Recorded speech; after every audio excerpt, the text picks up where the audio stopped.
Πόντοι και οι Έλληνες δεν είχαν μνήμη. Απέκτησαν μνήμη με τη 19η Μαΐου. Αν μου πείτε αυτόν τον Μάιο, που σε όλο τον κόσμο, σε όλη τη γη, σε πολλές πόλεις, γίνονται αρκετά πράγματα.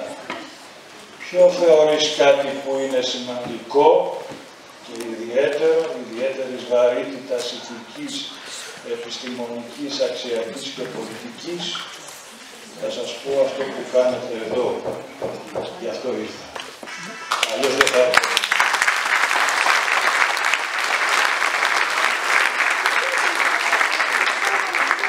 Σύντομα, τιμά και το Δήμο και τιμά αυτούς τους δασκάλους. Λυπάμαι πολύ, δεν ξέρω το όνομά τους. Για μας τους Έλληνες είναι πολύ σημαντικό να αναφερόμαστε στο όνομα κάποιου, κάποιας. Από τον Όμηρο μέχρι και αυτό που λένε οι Πόντοι, πως ακούει το όνομα μας. Στον Όμηρο. Πάμε λοιπόν που δεν ξέρω τα ονόματα αυτών των δασκάλων, που τιμών το όνομα και το ρόλο του δασκάλου. Είμαστε στην περίοδο που θα επανέλθουν οι δάσκαλοι.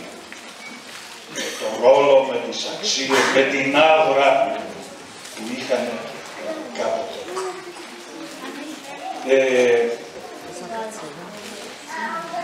Είναι πολύ σημαντικό αυτό που κάνετε εδώ με τα παιδιά.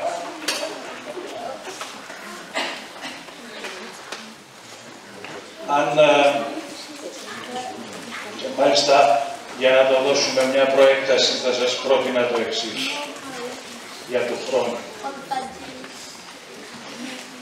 Η 19η Μαΐου δεν είναι ημέρα θανάτου.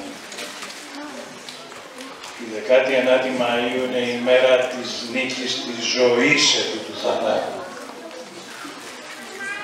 Όταν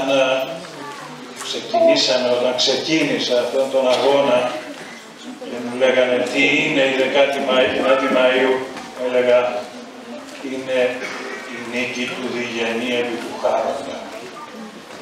Είναι η νίκη της ζωής ακριβώς επί του θανάτου. Γι' αυτό λοιπόν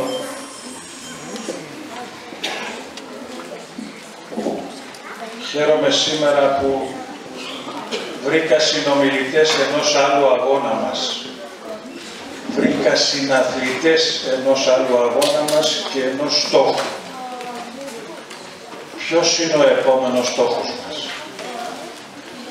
Ο επόμενος στόχος μας είναι η καθιέρωση της 19ης Μαΐου ως Ευρωπαϊκής ημέρα μνήμης των θυμάτων του κεμαλισμού.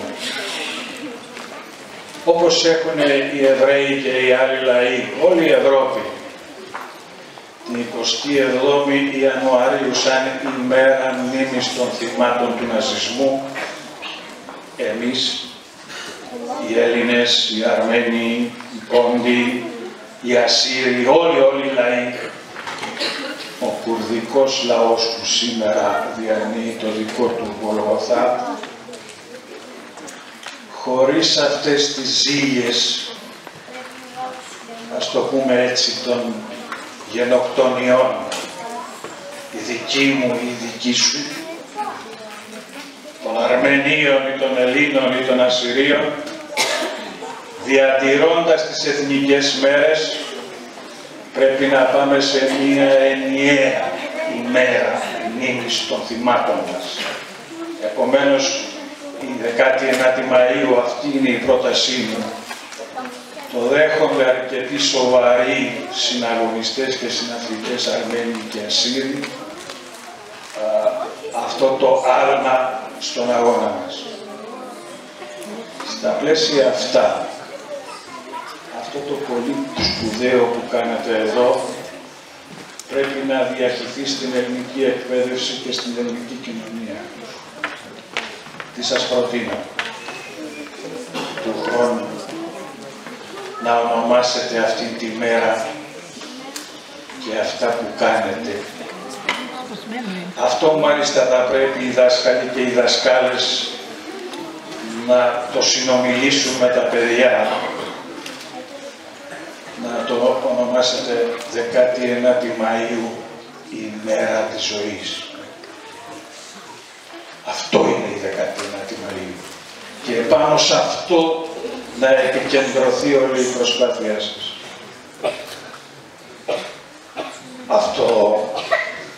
Αυτός είναι ένας αγώνας που εξάγεται σε ένα πολύ υψηλό επίπεδο.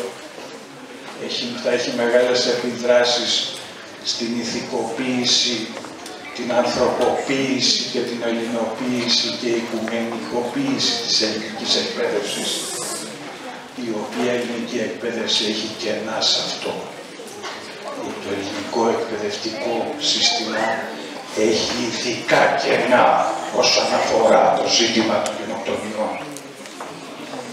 Και αυτό που κάνετε εσείς είναι ένας αγώνας γιγάντων.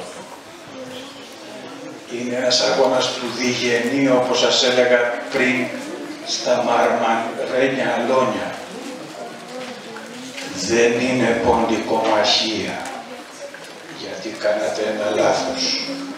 Κάνατε ποντικομαχία απέναντι σε ανθρώπους των θεσμών και ποντικομαχίες, ακόμη και όταν είναι στην εκπαίδευση, στο Υπουργείο Παιδείας, που δεν το αξίζουν. Κοινώς τους δώσατε αξία. Όταν το ποντιακό κινείται σε υψηλά επίπεδα,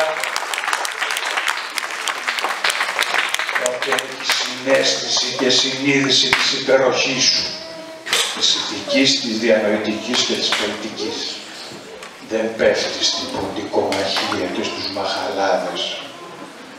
Να σας πω από ποιον πήρα τη λέξη ποντικομαχία. Από έναν μεγάλο Έλληνα, έναν μεγάλο Μακεδόνα, έναν μεγάλο οικουμενικό άνθρωπο. Ήταν από εδώ δικό σας, Μέγα Αλεξάνδρο. Αυτός χρησιμοποίησε τη λέξη αυτή. Σύντομα.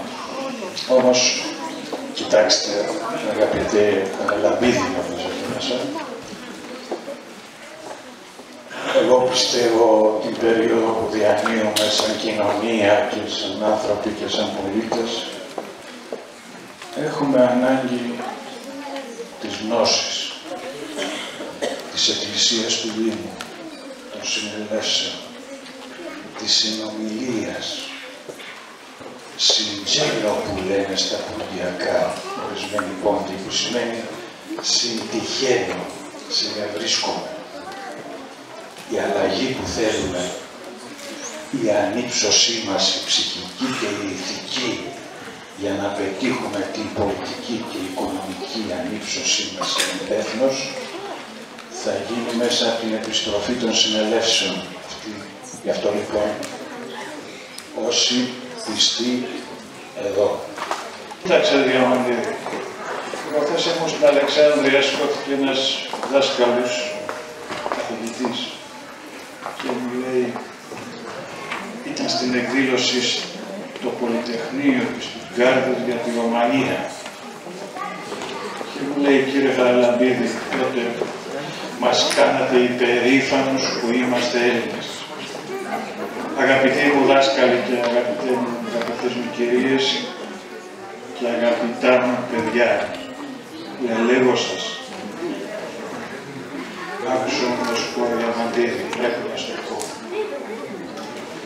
Σε ευχαριστώ πολύ, γιατί με έκανε σήμερα περήφανο που είμαι Πολύος.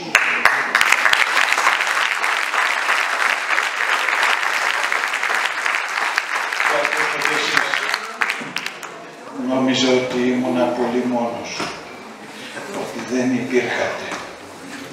Σήμερα κατάλαβα ότι υπάρχουν